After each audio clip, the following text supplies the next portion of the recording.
दोस्तों, एक राजा का बेटा जब बड़ा हुआ तो राजा ने अपने बेटे को ध्यान की शिक्षा के लिए एक बौद्ध गुरु के पास भेज दिया। बौद्ध गुरु बड़ा अजीब था। उसके आश्रम के बाहर की तख्ती पर लिखा था, यहां तलवार चलानी सिखाई जाती है। राजा का बेटा इसे देखकर बहुत हैरान हुआ कि मेरे पिता ने तो मुझे ध्यान सीखने के लिए भेजा है, लेकिन यहां तो कुछ और ही चल रहा है। गुरु ने लड़के से कहा कि तुम कुछ दिन यहां आश्रम में रह लो, जब सही समय आएगा तो मैं तुम्हारी शिक्षा शुरू कर दूंगा। ऐसे ही महीनों बीत गए। एक दिन गुरु आए और बैठे हुए शिष्य पर लकड़ी की मदद से पीछे से हमला किया। शिष्य दर्द से चिल्लाने लगा और गुरु से बोला, मुझे तो आप पागल लगते हो। मुझे यहां शिक्षा के लिए भेजा गया है और आप मुझ पर वार कर रहे हो। गुरु ने कहा, आज से तेरी शिक्षा शुरू हो गई है। अब तुम ध्यान रखना और सजग रहना। किसी भी समय मैं तुम पर वार कर सकता हूं। इसी तरह दिन बीतते गए। गुरु दिन भर में उस पर कई वार करता। शिष्य कुछ वारों से बच जाता, लेकिन कुछ से नहीं बच पाता। 3 महीने बाद शिष्य इतना सजग हो गया कि वह गुरु के पैरों की आवाज भी दूर से सुन लेता था कि गुरु मेरे पास आ रहे हैं। अब गुरु उस पर एक भी वार न कर पाते। अब गुरु ने कहा, अब तुम्हारी दूसरी परीक्षा है कि अब नींद में भी ध्यान रखना। नींद में भी तुम पर वार हो सकते हैं। इसी तरह अब शिष्य पर कुछ दिन तक नींद में भी वार हुए, लेकिन फिर शिष्य नींद में भी सजग रहने लगा। अब नींद में भी गुरु पास आते तो उसे पता चल जाता। देखते देखते 6 महीनों में उस शिष्य का ध्यान और होश बढ़ गया। एक दिन गुरु साधना कर रहे थे, तभी शिष्य ने सोचा, गुरु ने मुझे इतनी बार मारा है, क्यों ना आज गुरु की परीक्षा ली जाए कि आखिर इनका ध्यान कितना सजग है। शिष्य ने मन में सोचा ही था कि गुरु की आवाज आई, रुको, ऐसा करने की सोचो भी मत। मेरी हड्डियां बूढ़ी हो चुकी हैं, मुझे मत मारना। शिष्य हैरानी से बोला, आपने मेरे मन की बातें कैसे जान ली?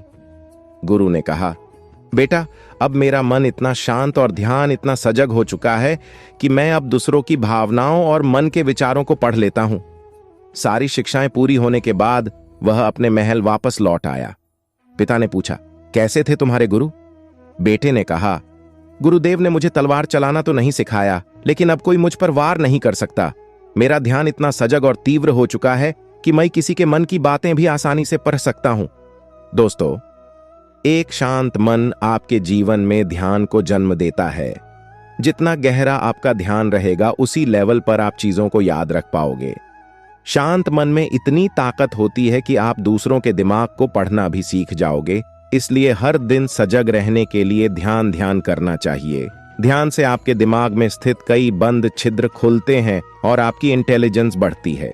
दोस्तों, इंसान की बॉडी लैंग्वेज यानी कि उसकी देह भाषा, उसके बारे में बहुत सी ऐसी बातें बोल जाती हैं जिनको कि वह इंसान कभी बोल नहीं सकता। अगर आपको सामने वाले की बॉडी लैंग्वेज को समझना आ गया तो आपको पता होगा कि वो आपसे सच बोल रहा है या झूठ बता रहा है। इससे यह पता चलता है कि वह आपसे दोस्ती करना चाह रहा है या पीछा छुड़ा रहा, पसंद नहीं करता या दिल का हाल छुपा रहा है। सिर्फ आंखें ही नहीं बल्कि पलकें भी सामने वाले की मन की बात उजागर कर देती है। अगर तो किसी की पलकें नॉर्मली झपक रही हो तो ठीक है, लेकिन अगर पलकें बहुत तेजी से लगातार झपक रही है तो आप समझ सकते हैं कि सामने वाला व्यक्ति ठीक नहीं है। दोस्तों, किसी इंसान की बॉडी लैंग्वेज उसके बारे में बहुत कुछ बता जाते हैं और उसके बारे में बहुत कुछ जान सकते हैं। यदि आप किसी की बॉडी लैंग्वेज पढ़ना सीख गए तो आप दूसरे की फीलिंग, दूसरों के बिहेवियर, दूसरों के स्वभाव, दूसरों के मन में क्या चल रहा है, हमेशा जान पाएंगे। दोस्तों, कहते हैं ना कि बहुत कोशिश की अपनी भावनाओं को छुपाने की, पर क्या पता था आंखें ही सब राज खोल देती हैं। दोस्तों, दूसरों की आंखों की पुतलियां, पलकें, आई कांटेक्ट, आई बॉल हमें बता देती है कि उनके मन में क्या चल रहा है। तभी तो कहते हैं आंखें दिल का आईना होती है। प्यूपिल यानी कि आंखों की पुतलियां भी सामने वाले की मन की बात कह जाती है। यदि आप किसी से बात करते हैं तो बात करते वक्त उनकी आंखों की पुतलियां फैली हुई सी है, तो इसका मतलब है कि वह आपसे अट्रैक्टेड है, वह आपको पसंद करते हैं, आपका साथ चाहते हैं। लेकिन हर बार ऐसा हो जरूरी नहीं है। बहुत बार आसपास की लाइट की वजह से जब रोशनी बहुत ज्यादा होती है तो आंखों को चुभती है और उसकी वजह से भी पुतलियां फैल जाती हैं। दोस्तों, एक इंसान की आई बॉल्स भी बहुत कुछ कह जाते हैं, इतना कि वो इंसान खुद भी ना कह सके। जब किसी से बात कर रहे हो और उसके आईबॉल्स लेफ्ट की साइड ऊपर की तरफ हो तो समझ जाए कि वह किसी बात को याद करने की कोशिश कर रहे हैं, अपने दिमाग जोर डाल रहे हैं। और वही अगर उनके आईबॉल्स राइट साइड में ऊपर की तरफ हो तो समझ जाए कि वो कल्पना कर रहे हैं, कुछ सोच रहे हैं, या वो कुछ क्रिएट कर रहे हों, या हो सकता है कि वो झूठ बना रहे हैं। जो चीज एग्जिस्ट नहीं कर रही है वह चीज बनाने की कोशिश कर रहे हैं। दोस्तों, दूसरों की बातें सुनना और समझना सबसे महत्वपूर्ण बात है।